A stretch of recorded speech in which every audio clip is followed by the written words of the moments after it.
it's Wendy with Latest-Hairstyles.com. Today I am doing a special tutorial for you, recreating Jennifer Lawrence's Hunger Games Mockingjay Part 2 look.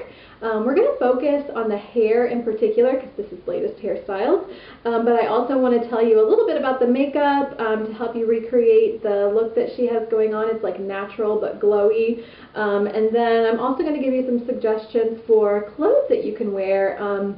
Obviously you don't want to wear like a full leather suit, so the suggestions that I'll give to you today are definitely wearable and something that you can go out in public in and not have anyone think that you are actually from the Hunger Games. Not that that would be a bad thing. But anyway, let's go ahead and get started. Okay, so before we get started on the hair, let me tell you a little bit about the makeup. I have the makeup done that she basically wore.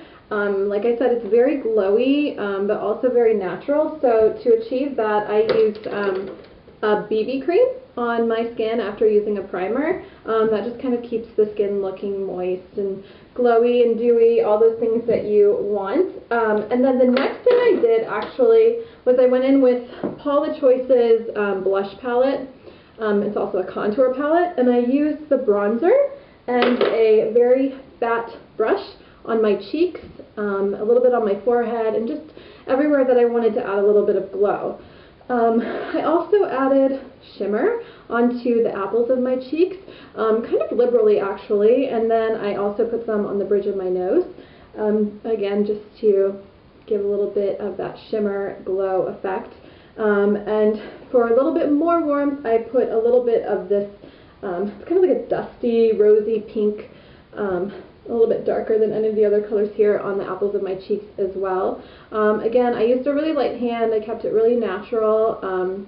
You can add more or less depending on what you're going for, but this kind of gives the same visage that she has in the movie poster. For my eyes, I used this palette. This is like one of my favorite palettes ever. This is the Urban Decay Basics, Naked Basics palette. As you can see, it gets a lot of love from me. I filled in my brows with the faint color, and then I applied Naked 2 all over my eyelid with a fat kind of blending brush. This is Sigma E38. It's a diffused crease brush, but I used it all over the Naked 2 rather, all over my eyelids. And then I added WOS on the top to blend that out. And I also added a little bit of faint in the creases to create some dimension. And from there, I added mascara. This is Sigma Sinuosity Lash, and I added a little bit of brown eyeliner as well and blended that out with an angled eyeliner brush. And as for the lips, I used Revolution London lacquer in Nothing Like Anything. I just dabbed it onto my lips. I didn't want it to be like really glossy, so I dabbed it on and then I blended it out with my pinky finger, and that is the look that you see here. Okay, so let's move on to the hair portion of this. As you can see, my hair is definitely not as long as Jennifer's is in the movie poster, and so to compensate for my lack of length, I'm going to use these effortless extensions. This is a halo extension, so you use this string and wrap it around your head, and then you tuck your hair over it to conceal the extension part. This is a little bit lighter than my hair, and it's a little bit glossier, and so I'm going to use a little bit of serum to help integrate my hair into the extension. So I'm just combing my fingers through my hair with this serum, which smells amazing. This is Curology Smoothing Anti-Frizz Serum, Serenity. It smells so good, just like the salon. Also, before I add the extensions, you can see in the movie poster that Jennifer has a part down the center of her head, so I'm going to do the same thing. And I'm just taking a rat tail comb and drawing it back.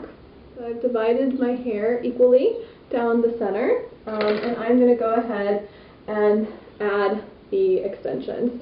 So all you do is you wrap it around your head, like this, and it just kind of sits. It looks very strange here. And then you can go ahead and take your fingers or the comb and just pull the hair out so that it is on top of the extension. Okay, so I have fully integrated my temporary hair extensions. Just kind of like twisting my hair into them to kind of blend it all out.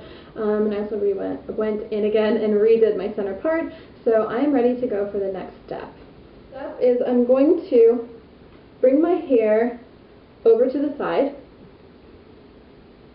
And to do the fishtail braid, you divide your hair into two sections. Take one piece from the outside section and wrap it over so that it joins the other. You're going to do the same thing with this section.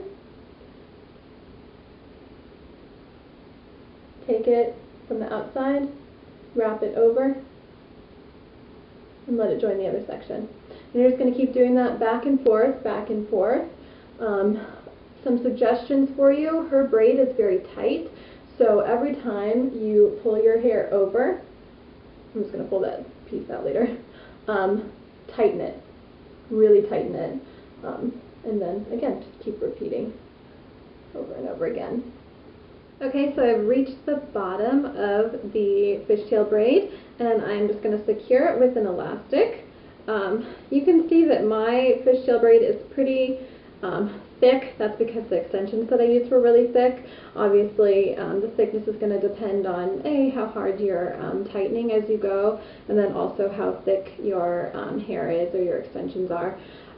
So yeah, this is the completed fishtail braid, and let's go ahead and move on to the next step. Is take the bulk of your hair on the non-braided side and wrap it over to join it with the braid, and then go ahead and use some crisscrossed bobby pins to secure that braid or the hair. There we go. And next, go ahead and kind of undo a little bit of what you did and start pulling out sections of hair just to frame your face. So that's what creates that kind of like she just worked out but she had her hair done vibe that Jennifer Lawrence has. Just kind of like piecey and messy. And you can go in also with these little pieces of hair. You can add a little bit more serum to them or a texturizing powder to keep them really piecey and separated. You can also twist them like this. This hairstyle is actually really good for day 2 hair because of all of that. So yeah, keep going in there and playing with it until you get the look that you want. So this is the finished look. It's not too dramatic, it's not too simple, it's kind of a nice mix in between, and honestly it's wearable for even if you're not trying to recreate the Hunger Games look. So yeah, there you have it. If you have any questions, let us know, and if you want to see more hair tutorials, check us out at Latest-Hairstyles.com. You can view our tutorials on our YouTube page or visit us on Facebook or Instagram. We'll see you next time.